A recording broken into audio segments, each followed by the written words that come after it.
Fire Radio. That's it, man. We're up and running. All right. Turn my phone over. No, you're good, man. No worries. Yeah, This is long overdue, for sure. I mean, Yeah. we just spent the last hour bullshitting anyway, you know. That's true. But you know, something that's been a lot of fun is through what I've been able to do with the podcast and meeting guys. I get to meet guys that I knew a lot about growing up in the fire service, and you're certainly one of them. So, sit here today and to call you a friend and share a cold one is it's a lot of fun. Yep. It's a big moment for me. It's nice to be here. Yeah, for sure.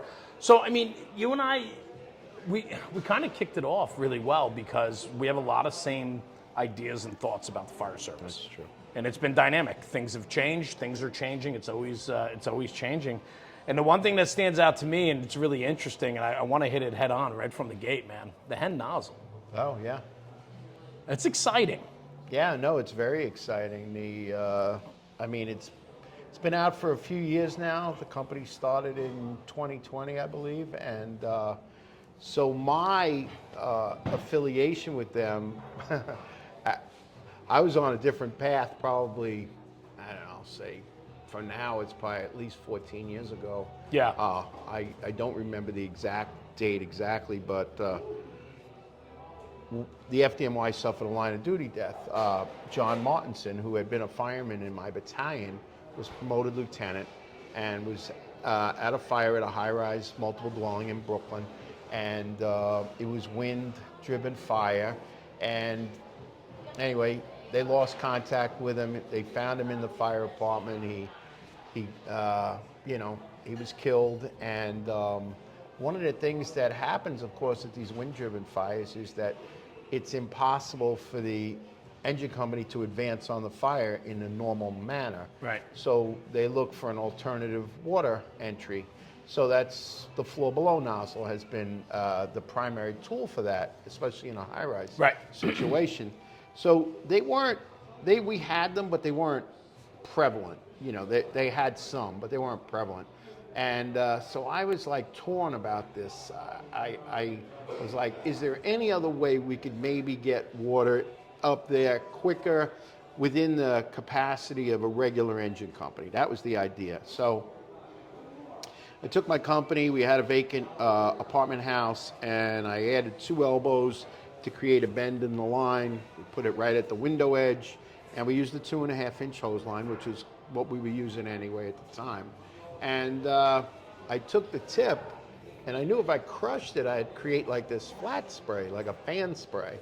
And sure enough, it shot up 4 or 5 floors up the face of the building. It worked great. The only problem is the wind wouldn't really push it in to the extent that it would knock down the fire. Yeah. Right. So you needed the placement. The placement of the water needed to be directly inside the room, and usually those wind-driven fires almost always are the room that has the window in it. They're not necessarily an interior room. They're an exterior room with a window, and then you put the water through that opening and you'll get the fire knocked down. And I was bothered by this. Now it worked, but it didn't work. Right. So I knew that the spray was quite unique though, that, you know, it covered a certain amount of space pretty quickly and easily, because imagine, you know, it's just going across.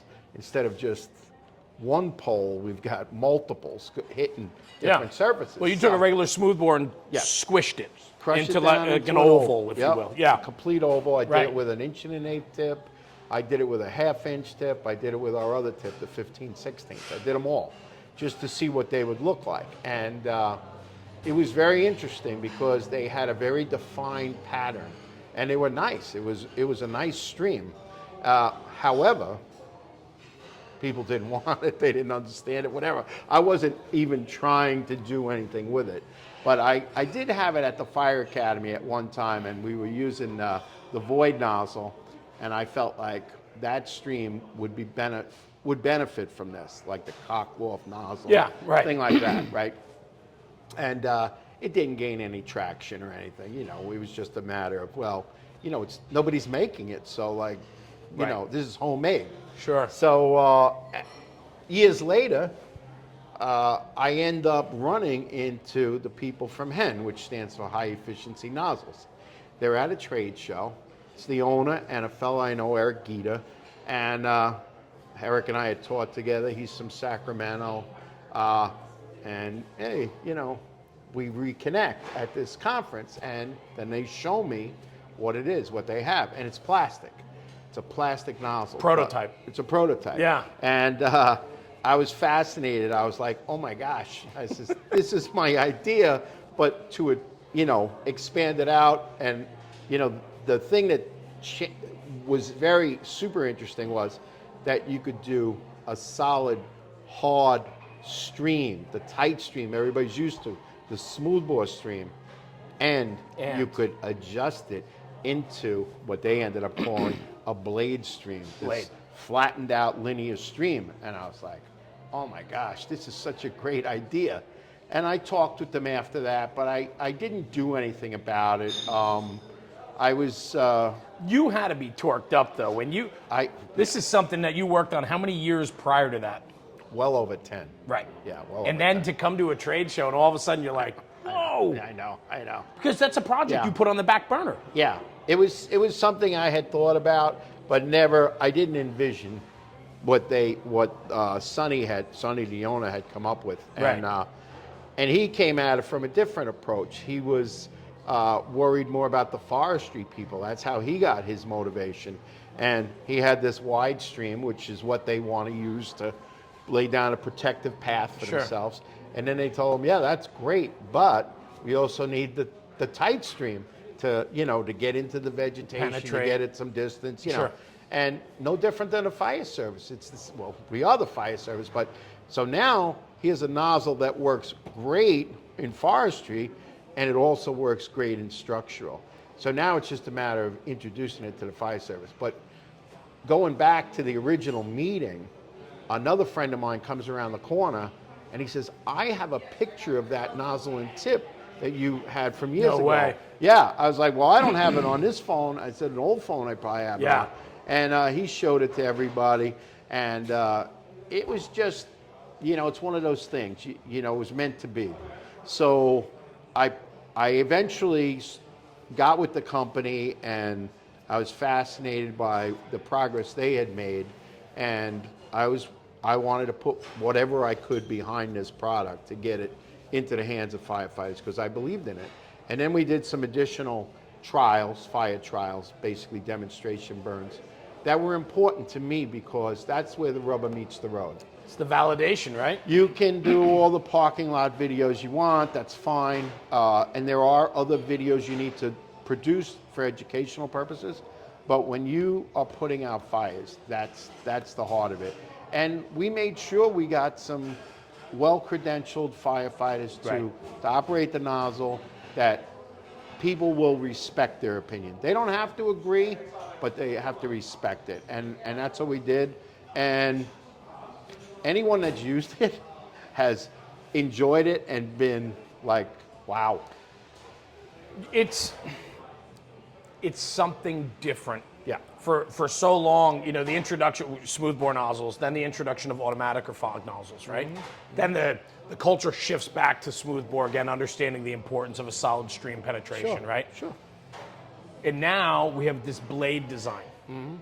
And so with that comes, I'm sure, right away, a tremendous amount of scrutiny, right? People are looking at it going, all right, hold on. Is this the next, you know, the next thing, or is this just a gimmick, right?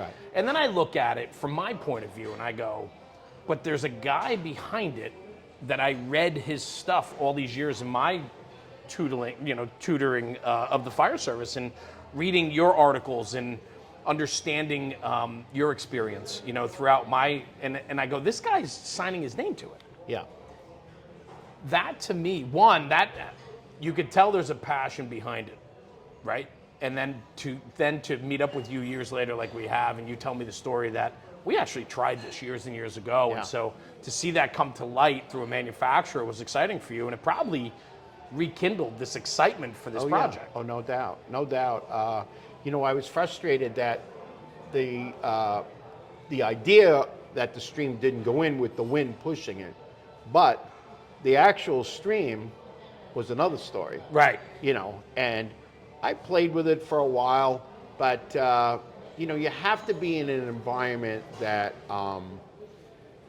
helps you also. When you're in an environment that works against you, it's very difficult. Very hard to get I mean, anything you accomplished. can do it, but it's very difficult. Right. So one of the things that we've always tried to concentrate with the Nozzle is we're providing information. We're trying to cover all the questions that people might have.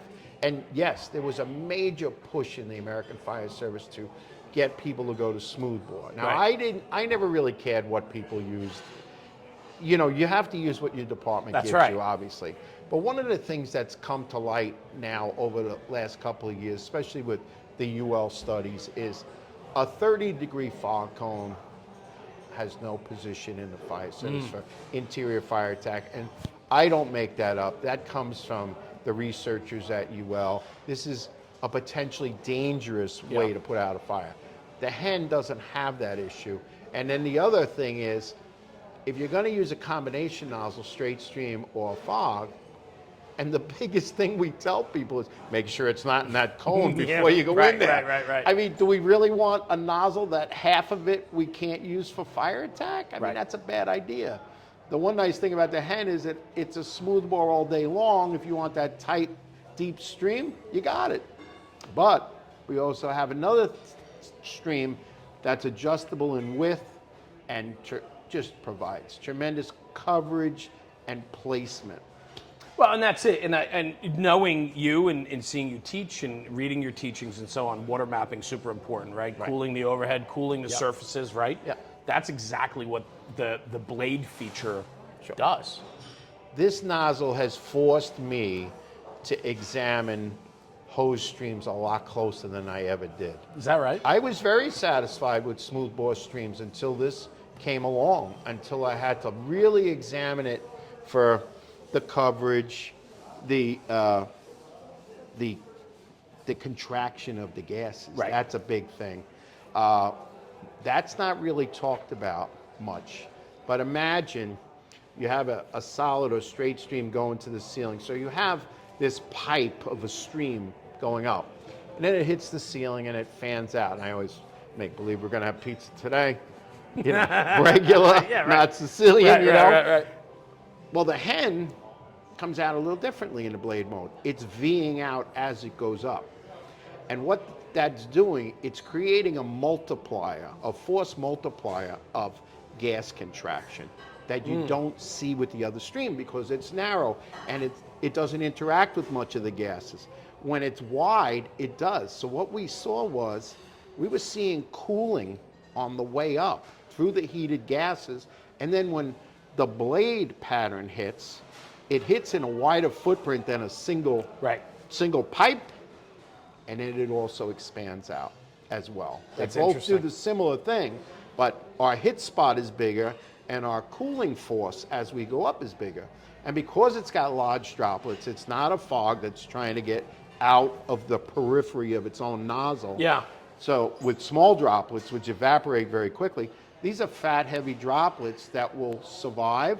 They'll ride the surface and they'll absorb heat, and then they fall onto the burning material. So one of the problems with a smoothbore stream, and we have the smoothbore stream too, but again, this is up to the firefighter to decide. What stream do you want to use? That's up to you. But one of the nice things about the blade is it's broken the stream up already for you. So when you have fire in front of you, do you really want your stream going 80 feet away? Or do you want it working in front of you so that you can continue to march forward? Right. That's a big deal. So things like that, the pattern has expanded my fire attack knowledge tremendously. It's forced me to look at different components of fire attack that maybe I kind of glossed over before. And, you know, through our educational, you know, videos and just talking with people and having the opportunity to talk about it is tremendous, because there is a new pattern that I believe is going to fundamentally change extinguishment for the fire service, for the better. And that's why I'm sitting here. This is why I wanted to start off our conversation today with this, because I'm looking at how passionate you are behind this, and you and I have spoken before we sat down today about this. Right, sure. And so to know that this was something of interest so long ago, to only be reinvigorated by a manufacturer that had something similar, a similar idea. Sure. It's pretty cool. I didn't know that you could go smooth bore to the blade. Yeah. I didn't know that. Yeah. The nozzle is a smooth bore all day long, unless you want to turn it to the blade mode or so there's turn just it to smooth an bore. An internal setting then that will create the pattern. Well, the way the pattern is created, you take the outer cone of the nozzle, that's the outer rim of the nozzle, and you just turn it a quarter turn. That's all it allows you is a quarter turn. But within that, it goes from super tight to a varying width. So basically what happens is there's two, the stream comes out in a rectangular shape, by the way. Okay. It's not round, it's rectangular. What happens is the short sides of that rectangle move just slightly. It's the only piece that moves. The waterway, the internal waterway doesn't change any. It's just when it comes out, that last little barrier on the stream, that Creates changes, the shape. that creates the shape. Interesting. It's fascinating. It is. And so Hen nozzles are interesting in that there's no more fractions, there's no 7/8, 15/6, that's gone because it's a rectangle. Basically the nozzle is just based on flow. So now I like that too, because we're not worried about, do people understand that, fractions, what they Pumping stand that for. line. No, we're just saying, Right. that nozzle you have there is a 160, that's a 185. Right. And it just Simplicity. simplifies everything. And we can make any flow we want. Right now they have, and these are all 50 PSI low pressure nozzles, which is standard smooth bore. 160, 185, 265. Those are the big three. And then they have 100 PSI nozzles for 20 gallons a minute, 45. And then there's a beautiful one, 95 and 100. That's like a great trash line. That thing. That's cool. That thing is a beast. Yeah. That thing is awesome. That's cool. So, you know, low nozzle reaction, all that stuff. It's just the pattern, especially for like trash lines, car fires, things like that. That's a great place if somebody wants to start with it, because the best part about a 95 gallon per minute nozzle, to me, one of the best parts is I can gauge how long my booster tank is going to last accurately, very easily. I'm not trying to do some complicated math. That's right. It's like 500 gallons, you got 5 minutes. 5 minutes for a car fire is a lot. Yes. To move around that car and put water in it. Sure. So I think that's a feature a lot of people don't quite think about, but yeah, so. It's exciting. I mean, you almost 40 years in the FDM world. Yeah, right. Long time in the fire service. Sure. It's not every day that you get excited about something different or new, and innovation usually brings new bells and whistles. Sure. Right? I think about like all the projects I work on, all these new products and things people want to bring into the industry.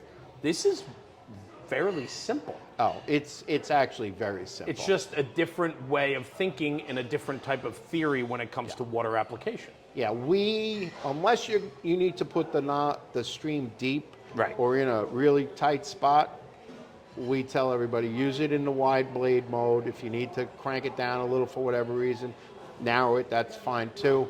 But there's no downside to using it horizontally or vertically. Now the horizontal, this is another interesting thing we will see with adoption through fire departments, is when they are training their people, the training will vary a little bit. Okay. So this nozzle, you don't need to be whipping it around.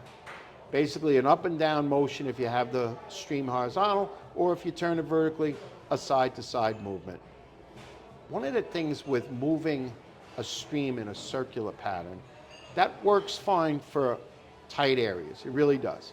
But as you get bigger spaces, we're missing the middle of the room. That's a big deal. We're missing the gases that come out of the middle, we're missing the fire that's in the middle.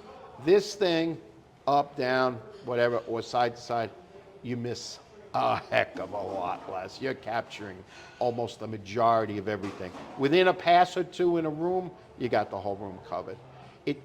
And the other thing, it stops the nozzle firefighter from having to make drastic turns, because if you think of the V and how it moves, even if I aim it over here, I'm going to get a little residual over here as well. So the radical movement to the other side helps exaggerate the nozzle reaction against the firefighter. Makes sense. When you're doing an up, down, or a side to side, you're keeping the nozzle kind of centered on yourself.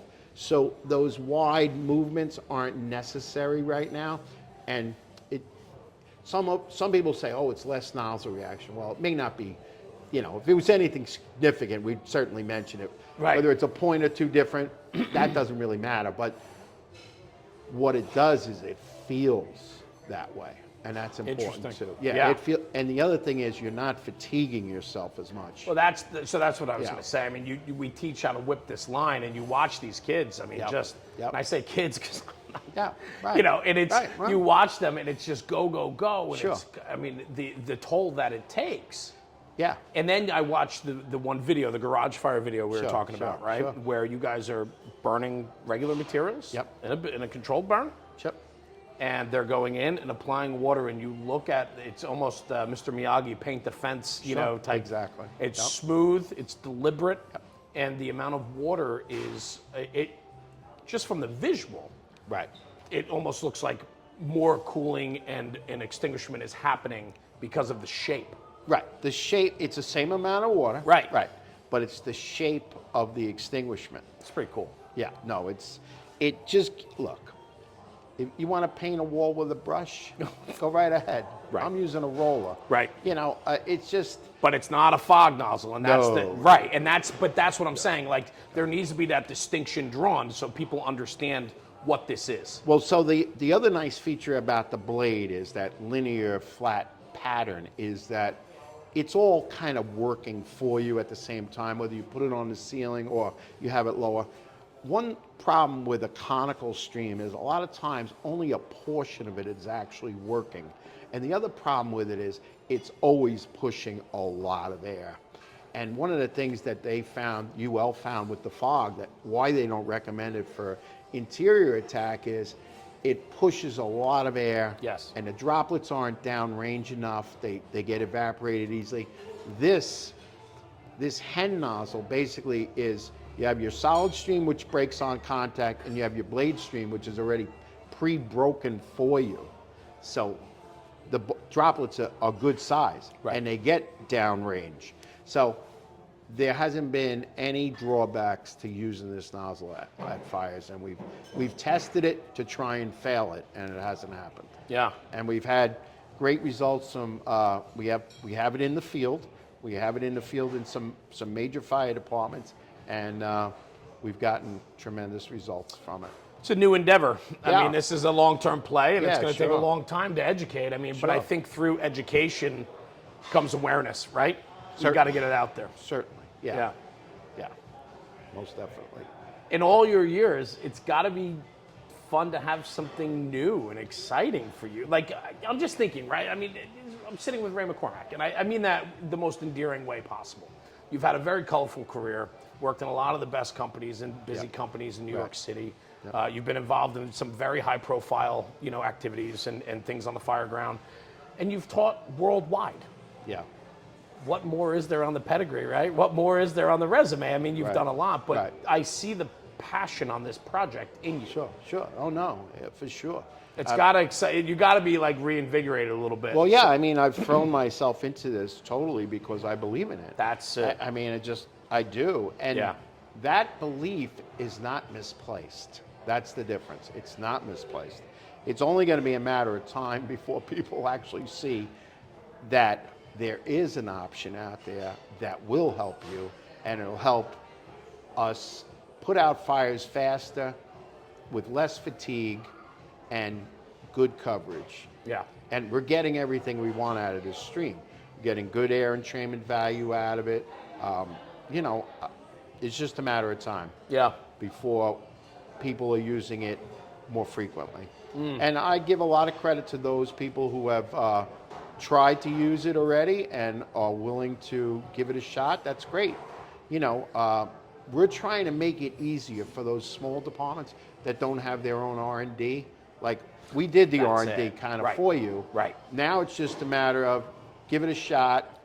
They have a tremendous return policy if somebody didn't really like, we're not trying to force anything on No. anybody. It's there. No. It's there. But give yourself a look at what the future is. For sure. I mean, there's opportunity here for sure. Yeah. And it's something new and different, and nothing ever takes the industry by storm. I mean, it takes time. It does. And the fire service is built on years and years of trial and tribulation and Right. experience and Right. knowledge. And Right. that comes from education through people, though, that have the pedigree to really share their thoughts and ideas. Well, I such have as to yourself. laugh when people tell me they're a smoothbore guy. I'm like, what do you think we used in New York my whole career? I mean, Right. come on. Right. Let's get real here. That's pretty funny. It's funny. Yeah. I have to ask you this. This has always been a question I've had for you, and kind of segueing a little bit, but talking about New York City, you were a truck guy for a very long time. Yeah. And yet you're the engine guy. Yep. That's always been an interesting thought in my Yeah. brain, right? It's Yeah. like reading your pedigree a little bit, appointed in, I'm going to go through some stats because I wrote them down, so I want to Okay. look like I was prepared, Okay. Appointed in November of 81, went to 24 truck in Midtown. You were a part of the high-profile rescue in '91 with Kevin Shea that That's right. captured America, if you will, right? yeah, for You were sure. the human anchor, Yeah. if you will, on the roof. Uh-huh. You became a lieutenant in '94, and then you bounced around, and then you found a home in Engine 69. Correct. And then in 2007, you crossed the floor to 28, right? 69, 28, same house, right? same house. So you crossed the floor over to the truck, Yeah. and then you retired in 2020. Yeah. Yeah. Hell of a career. Yeah. You're a truck guy, Yeah. but you're the engine guy, right? Yeah, I mean, yeah. I coordinated fire attack studies, the UL fire safety studies. You authored you authored the engine company operation book for the FDNY. Your commitment to engine company operations, I think you and a few others are credited with giving the engine company its fair shake. Yeah. No, I would agree with that. What happened when I went into the engine, I was basically green. I really was. Yeah. New York truck guys they have their own way of thinking, and so I get asked to come to 69 Engine by Patty Brown. Oh, wow. Yeah. Okay. And so I was like, of course, I would love to. But, I had to school up pretty fast. I was fortunate. The people that worked there were wonderful, a lot of senior firefighters, and we were getting our influx of new firefighters as well. And I was also, it's like, I've heard the story of Bill Gates. Like Bill Gates, when he came up, he ended up having like computer time at the State University when he was a teenager. Everything just kind of gelled. Sure. Similar, I'll use a similar reference. Had a lot of good senior firefighters that were willing to impart knowledge. We had a wonderful opportunity to train in the area. We had a lot of buildings that we could actually use. Yeah. So all these things kind of come together. I have Patty Brown, who I had gotten to know after the rope rescue. He was in charge of the rope rescue that day. And I was into the job anyway. I was super into it. But the engine was another thing that I hadn't really put much time into.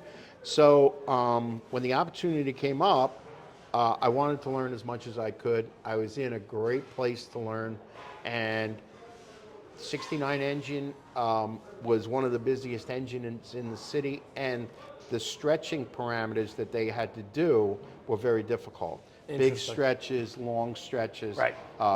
All the variables, stretches like rope, well haul. We did all those. Right. We On the regular. Those were up their sleeve every Right. day of the week. Right.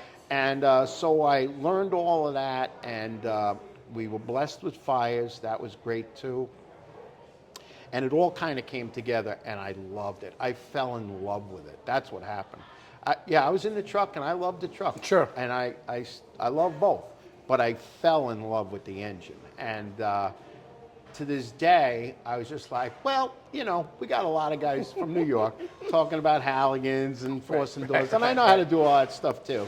But I said, you know what? The engine was where I kind of learned on my own. Interesting. I had to kind of learn that on my own and process it, and I just fell in love with it. And I also realized that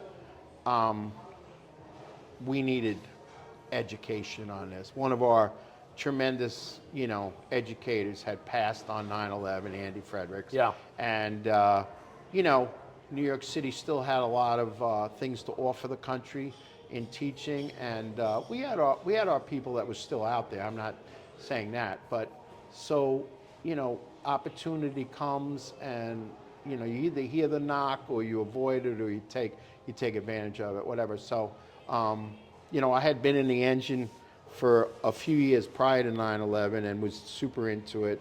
And then I, started writing. I always enjoyed writing. So then I kind of wrote about it to share that with other people. So, like I said, it was just a moment in time, I suppose, where everything kind of gelled, so to speak. But, I get it. And I've stayed with it. I've stayed with it, and I like that space, and I'm happy to be there. And then before I left, like you mentioned, the book, I was light duty for about 2.5 years, and in that time, I was talked to with Chief Frank Lieb, and I told him that the engine book needed to be redone. Right. And I was concerned about how could we do that, and he just finally turned to me and said, "Why don't you take the project on?" Awesome. And I said, "I'd be happy to do that." And I said, I gave like 2 minor conditions that I form the team on my own. I pick who I want, and he was like, "Okay." And I said, just want to be in charge and have editorial control. And he was like, "Okay, that's not a problem." And we turned out a wonderful, wonderful manual. It really is. Yeah. Really nice.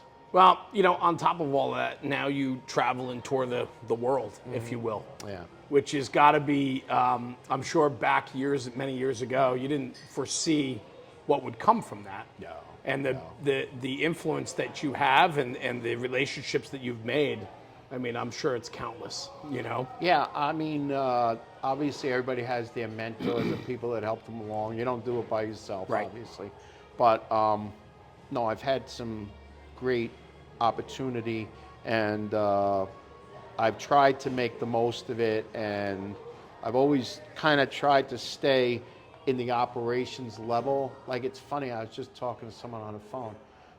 I was active in the fire service for 36 years of active firefighting, basically, where I was going in burning buildings for 36 years. Right.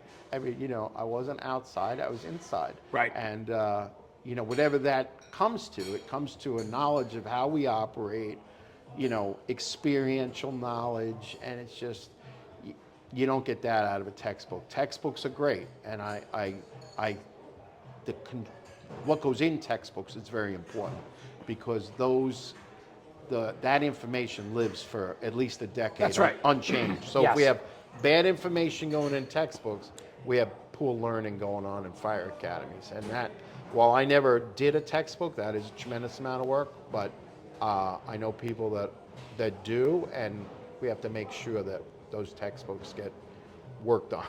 Well, it goes back to the engine company operation book, right? Hey, we haven't updated this in quite a long time. We need to get more current, right? And we wanted it to be, the last thing we wanted people to say was, well, that's not what we do in the real world. Exactly. No, we wanted to make sure that the academy and the real world can coincide with each other and blend together, because the real world is going to give you what you really need. They're going to tell you that works or it doesn't work. No book is ever going to make that judgment. Right. That's right. So. But that's the big disconnect between Yeah. the academy and the streets. Oh, sure. Sure. Yeah, for sure. Yeah. So, I mean, the Harlem Hilton, you called it home for quite a long time. Right, yep. And from the stories I was reading, a little bit of a little biography about you that a good dear friend of yours wrote up about you, about some of your last days there, Eric Roden, right? He's a good friend of yours. You guys have worked on projects together, been friends for a long time. Sure. It was a really eloquent write-up about you and the influence that you had in the fire service. But what stood out to me, though, was how he portrayed the Harlem Hilton as just a place of learning. Yeah. That the amount of talent, for lack of better words, I don't know what you want to call it, but just incredible people there that were in it for the right reasons to push each other forward and to make this job as good as it could be. Yeah, I've made the analogy of, like, you have hospitals and then you have teaching hospitals. Yeah. So you have firehouses, and there's a lot of there's great firehouses. Sure, of course. There's no shortage but there are some that are really the cream of the crop. Right. And I remember being told by the chief of the department that I came from one of the elite companies and firehouses. And it wasn't under a congratulatory conversation, but it's still the same. Yeah. But that's funny. so no, wonderful people, and that doesn't just happen. Yeah. You have to work. You can have a reputation, but you have to work on maintaining it. Sure. And I always felt like, that was my job as an officer there, to make training part of our day, hopefully make it enjoyable, and then also make sure that our people were up to the challenge, because you can't just talk it all through. You have to get out and actually do stuff. And when you make that interesting, then the resistance gets lowered. It's like if a new officer comes in and they drill every day, and then one day you start to lose that day, somebody will say, aren't we going to do something today, Lieutenant? Because they're used to it. Right. And they expect it, and they enjoy it, and they want it. Yeah. So after a while, it gets easier, obviously, but, when you have people that are motivated to be good, and they were a highly motivated group, they'll do their own drills. Yes. They'll do their own drills. That's right. Yeah. That's where you want to get. I said it in my speech. That's where you want to get to in training, where your own people just say, you know what, hey, let's just do something, and that's it. You mentioned your speech, FDIC 2009. Mm-hmm. Yep. True values of a firefighter. Yeah. Yeah. That was a very powerful keynote to open up FDIC. Sure. And I think you ruffled some feathers along the way. Yeah. You challenged the status quo. Yep. You challenged some things that were happening in the fire service. And I think ultimately that was something that definitely needed to happen. And I think it was at a pivotal time in the fire service, long before I got involved at the level that I'm involved in today. But understanding now, looking back, you took a risk. Yeah, I did. I didn't think that what I was saying was... Should not have been as controversial. That's correct. Yeah. There's a line out of Men Are From Mars, Women Are From Venus. It's like you drop a pebble and it, throws Ripples. out some ripples. Right. You drop a rock, really throws out some ripples. So I threw the rock, and then thinking it was a pebble. But one of the things that was highlighted was the big thing that got people tight was that I called for a culture of extinguishment and not safety. And that was like the headline. If you wanted one headline out of it, that probably would have been it. But I was correct. And time has proven that. That's right. I don't have a problem with safety, but safety was being used as like a cudgel to keep people in place and tamper down aggressiveness and to our detriment, because training wasn't really being spoken about enough, and extinguishment wasn't being talked about enough. It was more of an avoidance culture was being pushed upon us. Interesting. And I was like, no, we got to do better than that. And we've done tremendously better than that. The amount of conferences that are held in the country right now is just, there's something going on every weekend somewhere. And there's always fundamental components of all these things, and one of them is usually the engine company, whether they're learning how to stretch or somebody's giving a lecture on something, and the ladder company. All the meat and potatoes, all the bases are covered at these things. And a lot of, how people look at what we do every day, the importance of training and everything, it's not coming from a safety mindset, it's coming from an action mindset. So when the speech was said and done, it really, Yeah, that rock hit those ripples were big. Yeah, they were big. Yeah. They were big. Yeah. So, and then. But we needed somebody. We needed somebody to facilitate that conversation. Yeah. Conversation is always good. There's some people misunderstood it. Some people, just were angry. That because once you tackle safety, people get tight about it because they see it as sacred cow, let's say. Right. But really everything can be looked at. And we did look at it. And I'll tell you a little story. So a buddy of mine had written something about the culture of extinguishment, and he got it wrong. And he's a good guy, but he got it wrong. And I read it and I said, this is wrong. The culture of extinguishment is not against anything. It's for firefighters to be better at what they do. Interesting. It's not about, safety is one thing. Safety that's overarching is a problem for the fire service.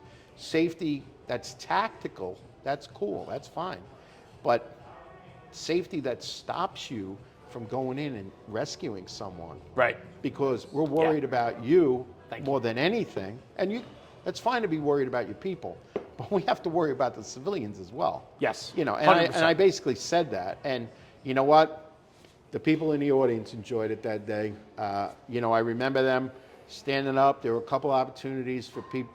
I said a few things that people were like, yeah, finally, And it wasn't really about that. I wasn't really looking for the shock value there, but I was trying to make a point that I thought we needed to have.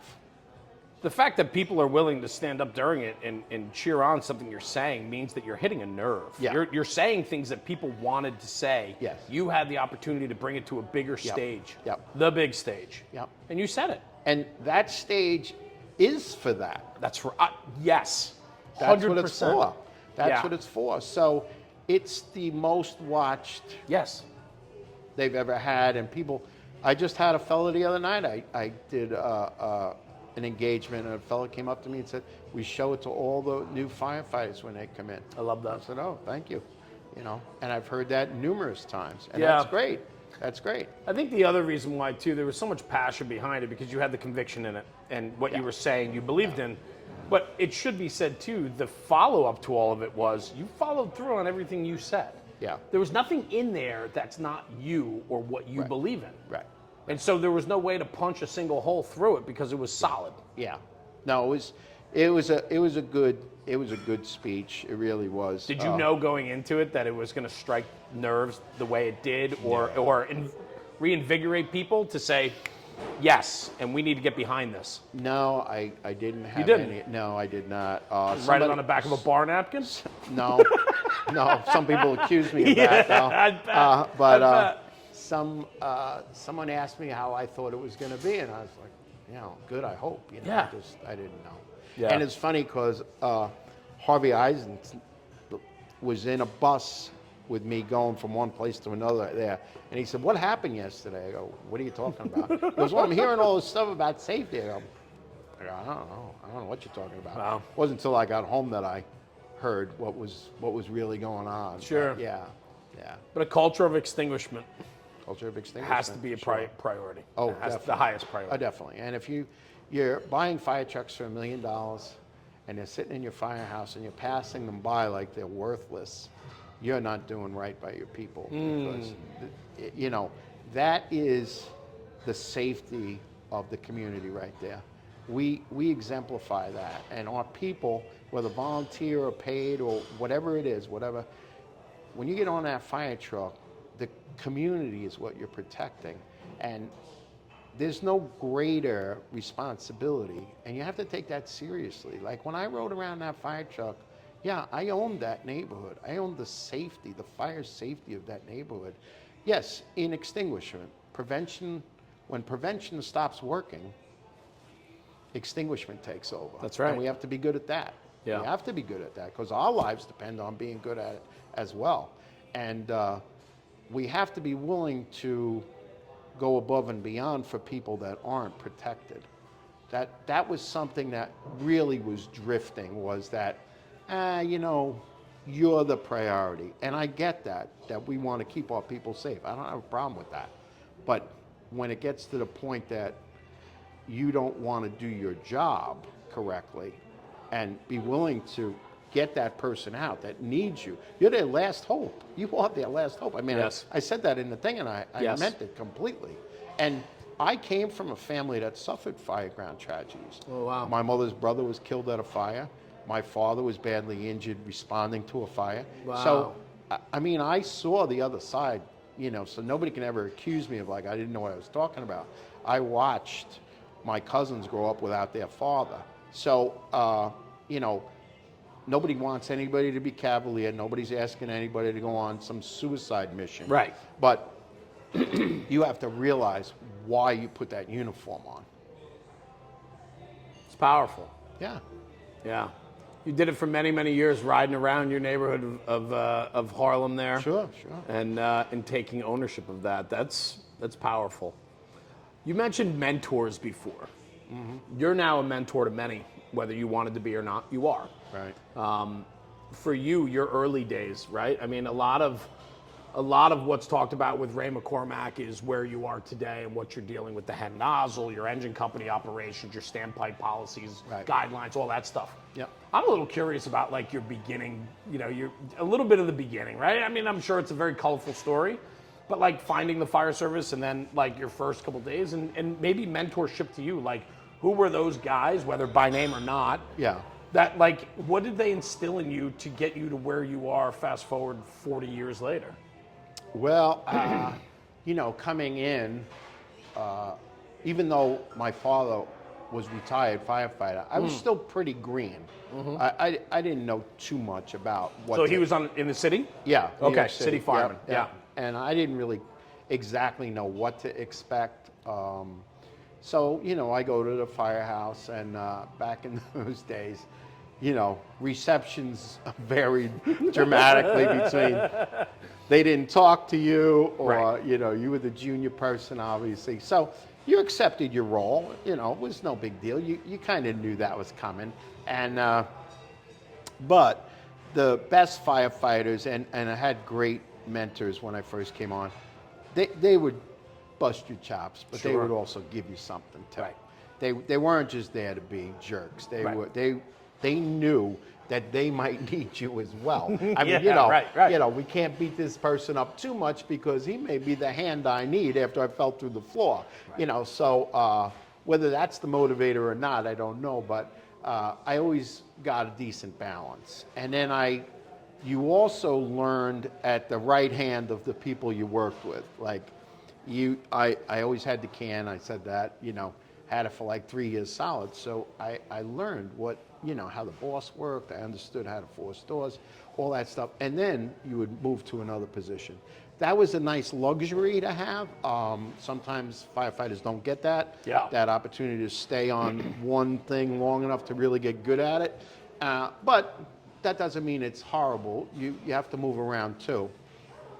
But I was kind of Joe Average though. I mean, I had interests, but there's also the trepidation of stepping out over beyond where you should go. Yeah, that comes with a little time. Sure. So a friend of mine had come back from a firehouse and they had really nice compartments, he claimed, and I had never been there.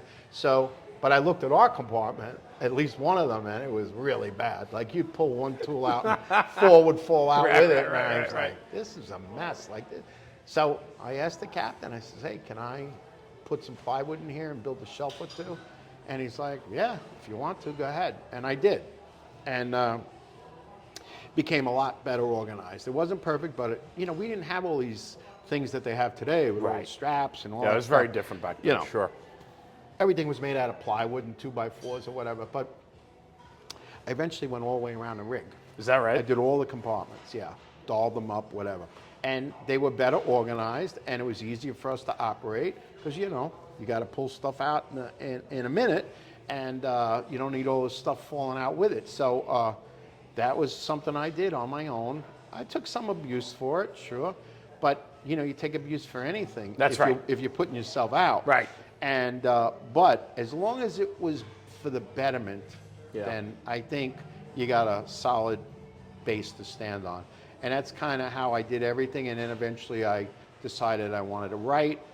And writing became a very public thing, obviously. So if you're writing, people are going to notice. And Vincent Dunn was in my firehouse at the time. So I ran it by him, ran it up the flagpole for him, and he kind of showed me where I needed to be with the article, and became the first ever truck company article for fire engineering. So Is that right? yeah. Do you know what year was it was? I'm going to say it was 91. 91. I think so. Yeah. So yeah. So I wrote for them for, I don't know, probably almost 10 years before I even went to FDIC. They didn't own FDIC then. Engineering owned it, like I think in '96 or something like that. So, but you know, and But then Vincent Dunn was already writing. He oh was yeah, well he was well known in the. He was very well known. Yeah. Right. Yeah. So I mean, I didn't pester him about everything I did, but at least he gave me some guidance that I needed, and I've stuck with that guidance ever since. I like, you know, basically to keep things tight on a particular subject matter and work on that. Yeah. Don't be like trying to cover. I see people trying to cover all this space, and it's like you're not doing justice to something that you could, you know, give people a lot about the one thing, and then they have a depth of knowledge on that topic. Then, otherwise, you're just surfacing everything. I agree. You know, so I've always tried to kind of follow that advice a little bit, and it's worked well for me. And I enjoyed writing, so that was just another opportunity, something on the side, so to speak. But I hadn't taught or anything like that. But you got to find your legs, though. I mean, yeah, of course. I mean, you know, that's the thing that I think needs to be stressed is that, you know, for you to think about writing, you have to have some years in the trenches to be able to put your experience. Oh, sure. I had 10 page. years basically on the fire department before I Right. did that. Yeah, and then I also wrote for our internal magazine with New York City firefighters, and I probably did about a half a dozen pieces for them, and I always enjoyed doing that. Yeah. That was good. And that's a different kind of magazine, totally different kind of magazine. You can't go like way over here. No. They're not going to take that. Stayed in the confines. Yeah. So, but I always enjoyed the magazine. I read it as a kid. There's got to be something, the WMYF magazine, because I don't get it anymore. I wish I still did. And in fact, after today, I should probably go back and renew it, because it is an incredible piece of firefighting knowledge and history within. Sure. But when you're writing for your own peers on your own job with that trade journal or that magazine versus fire engineering, I mean, fire engineering is great, but writing for your own department, it's very different. It's a high bar. Right. It's a high bar. Yes. Yeah, they want something that, you know, makes sense. It's not fluff and everything. Yeah. And there, of course, there's an editorial process with that as well. Yeah, right. That's another filter that we're missing with blogs and things like that, the editorial process. And that is important for somebody to catch what you're doing. And, you know, I would do stretching articles on that. And I originally started, you know, doing that. And, you know, you'd occasionally run into somebody and say, hey, I really like what your stuff in the magazine, because, you know, maybe that's the only magazine they ever read. You know, that's a possibility too. And back then, there was no social media. There's no other way to get information out other than your daily bulletins that come through the firehouse or whatever, right? But, right. Yeah. So, I enjoyed doing that. I've written for foreign magazines as well. And, you know. Do you write for yourself? I do. I have a lot of stuff that's never been out there, A lot of stuff. Blogs that never got posted. Yeah. All different types of things. Is that type of therapy for you? Yeah. If I have an idea I want to write about it, I could basically take a 2-word challenge and do 500 words on 2 words if requested. I bet. Yeah. I bet. So I used to, when Twitter was 144 characters. Yeah. I had this thing called Line Boss Leadership, and I forget what the other one was. They were always at 144. Right. On the dot. On the dot. Maximize my space. Not without, like, I didn't put in excess commas or anything like that. Just kind of rework it till it got to that, and that was it. And then press send. Yeah. Most people, of course, don't know that, but that was sort of like a writing exercise to me. Were you writing early on in your career, too? Like a journal? Did you ever keep track of... The only journal I ever kept was a World Trade Center journal, which I did in 2002. I was part of the recovery back in January of 2002. Yeah. And I was there for 30 days, so I have that. Now, I gave that to Fire Nuggets. It's somewhere in their library somewhere, but it's never been widespread seen. But and that was a little cathartic, certainly. That was a very difficult month but it was very rewarding as well. And I had a team with me that I was very proud of. And, it's just basically run down a summary of every day and night we worked, because we worked like days and then we worked nights. It was a tough schedule, physically and emotionally as well. But so I kept a journal on that one. Yeah. But normally I did not, which I probably should have done. Yeah, but I mean, looking back, maybe, but I don't know. I don't always, like, to me, when I tell a story, I may not remember everybody that was there. Sure. So for me, if I don't need to like name drop necessarily. Right. In fact, I almost prefer not to. Just that, here's the substance of the story. Trying to remember somebody, when somebody is telling you a story. Yeah, right. I'm trying to remember what the name is. Like, all right, that isn't germane. Don't worry about it. Just move on. So, so. I mean, a colorful career. And then even after the fact, I mean, the stories and the experiences you're making now with your friends, and, you get to travel the world doing what you love in a way, you know? And, there's a lot of the research thing that I was involved in with UL. Yeah. I'm still friendly with the researchers there, and I look forward to what they do next. And I'm not going to try and get on another study. That's for other people to do. I had mine, and I appreciate that. But what did that do for you? Did it confirm things that you knew? The reason, I know you're smiling, so I'm sure it's a loaded question. There's no intent behind it other than I'm curious, right? Because not everybody's got the experience. Not everybody has the pedigree behind them to bring it to a stage like that. And so I'm just curious being a part of that process. Well, I'll go back to the original study, the fire attack study, the interior-exterior stream study. We had an initial meeting of 2 days, and Steve Kerber was in charge of that, and he held the meeting. And I asked for something that they probably weren't going to have, and I asked for a long hallway. Now, while I came from New York and the FDNY, I wasn't really representing them. I kind of went on my own, in a sense. And but I also wanted to know, is what we've been doing making sense? Yeah. Where I worked, tremendous hallways, long hallways, things like the proverbial go down the hallway was a reality.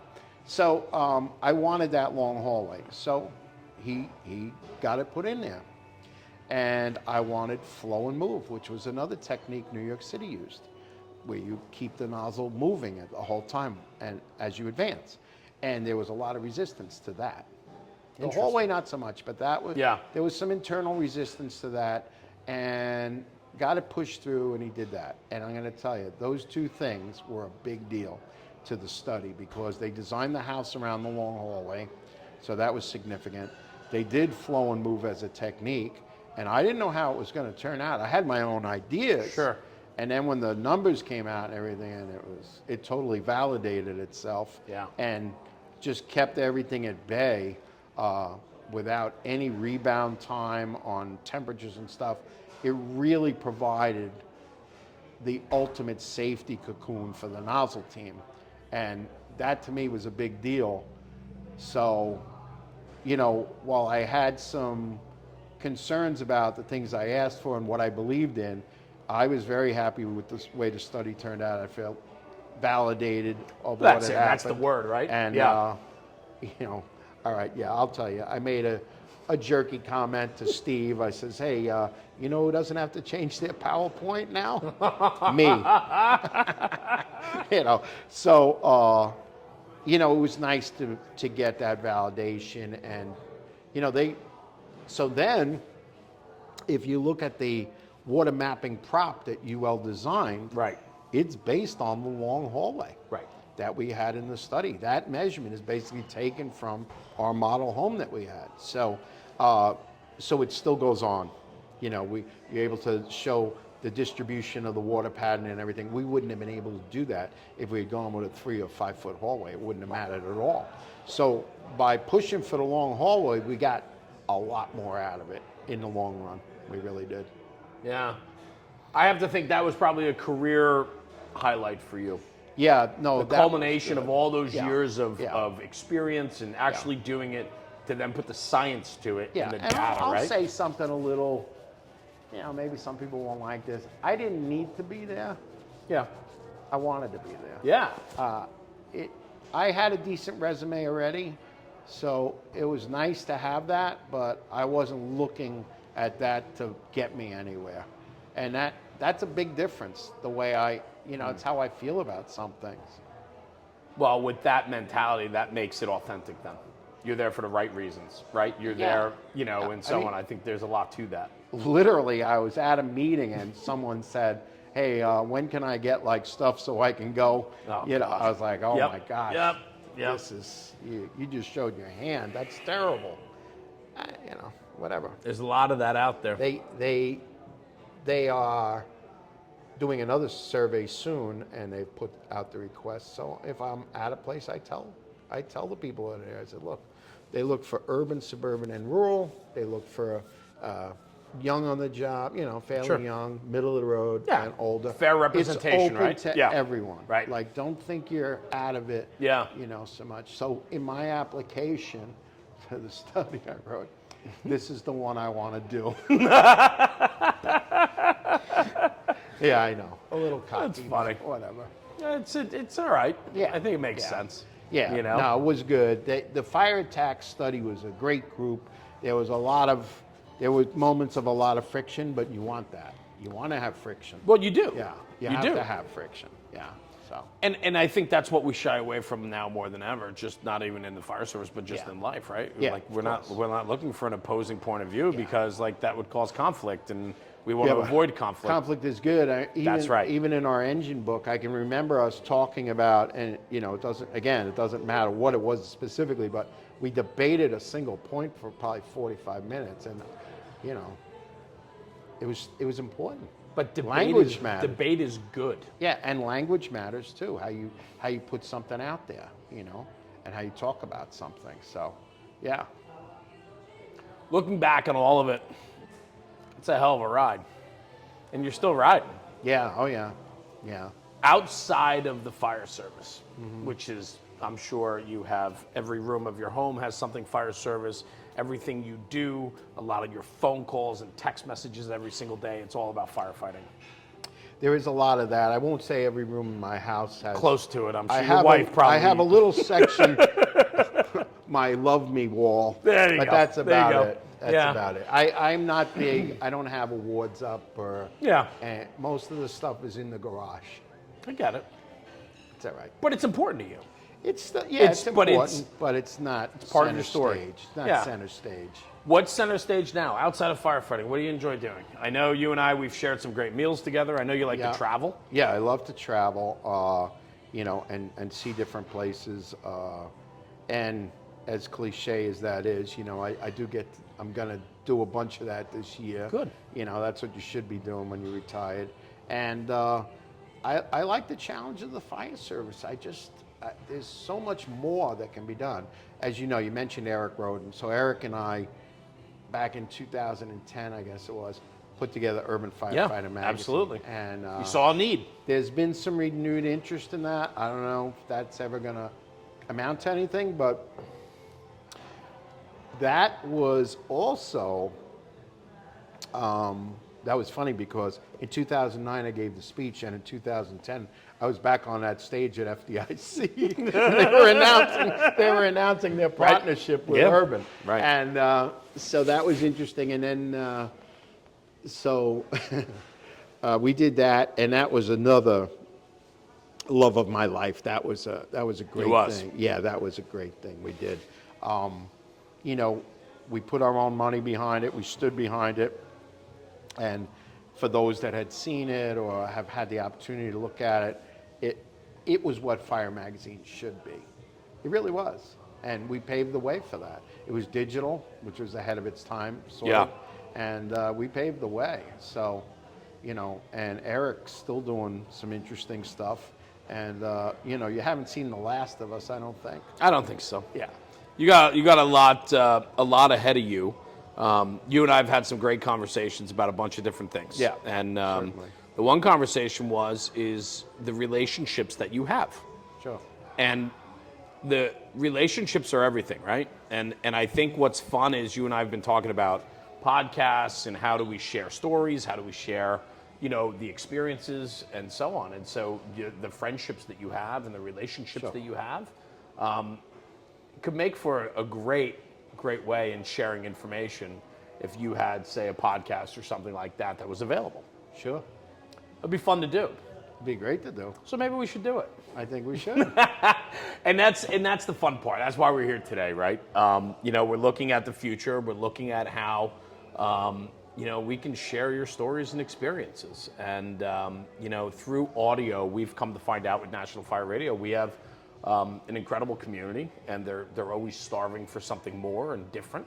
I'm one of those kids that grew up in the fire service, and the reason why I built National Fire Radio was to protect the integrity of the job, right? And whatever that looks like, it's an all-encompassing thing, but we have to protect the core values of what we all believe in. And I know that you and I are very much on the same page with that. And so we've built a community and people that understand what we represent. And I'm very influenced by people that influenced me along the way. And sure, Ray McCormack. And in fact, Ray, a little story, but I said years ago when we first started National Fire Radio, I saw the opportunities that were available in the fire service. And I said, there's things that aren't firing correctly. We don't have, social media is lacking in the fire service. We need to take it from a negative to a positive. We need to make it a place of sharing good information and credible information, all these things. And so we were able to do that over the last few years. And it was influenced by people that influenced me. And I had said very early on, I'm like, I didn't even know you at the time, right? We weren't friends. We had never communicated before. Right. And I said, if Ray McCormack and I walked into a room, I said, in 5 years, when we walk in a room, everybody's going to know me and nobody's going to know him. And then I followed that statement up by saying, that's wrong. What we need to do is protect those that have given so much to this job and give them the opportunity and a stage for them to put their information out there. Yeah. There's a lot of guys that have many, many years in that aren't familiar with recording, with microphones, with all that. But you have the stories and the pedigree and the experiences that we need to document so we can create that next generation of storytelling. Sure. And so I think a podcast would be fun. So you and I have been exploring this, and this is kind of like a soft conversation of this is going to happen. And it's exciting. And so after FDIC, we're going to get this launched, but I think at FDIC this year, you're going to be out there teaching as you always do. We'll be there this year too. Sure. And we'll have you come down, hang out in the booth for a little bit. We'll get some conversations going. But I think the one thing, and I always end my podcast with saying, take this conversation, take it back to the firehouse and talk about it. Because when we talk about the job, we're making the job better. Sure. I firmly believe that. No, I agree with that. And just to give a little summary to people, I was fortunate. I had a lot of things time well for me, but to be somewhere and maybe not have all of what you might think of advantages doesn't mean you can't do something. That's right. There's plenty of people that are making an impact, whether it's locally or beyond the local area, and it's open. The fire service is a bit of a democracy in that sense. That, I believe opportunity is there for those who want it, certainly. And I think we've seen an expansion of that with the conferences, growth in speakers, and, there's no shortage of people who want to learn and people who are talented enough to pass on the information. Yeah. Yeah. Yeah.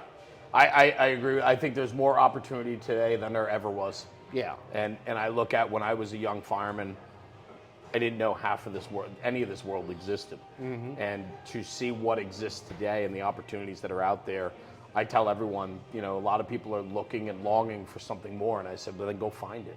Yeah. Because it's there more than ever. Yeah, the fire service, we're scratching the surface still. Yeah. Yeah. I agree. Yeah. Ray, thank you, brother. My pleasure. It's always fun, man. Thank you. It's always fun. Yeah. So, guys, a lot more to come. And, these conversations, too, I love doing this. Yeah. Because it's natural and it's easy. Sure. And so it was just, it was fun to catch up today. Yeah, So no, thanks for joining me, appreciate it. man. I Yeah, appreciate my you. pleasure. Good. Cheers. pleasure. Guys, Cheers. thanks for tuning in. We'll see you at the next one. Enjoy.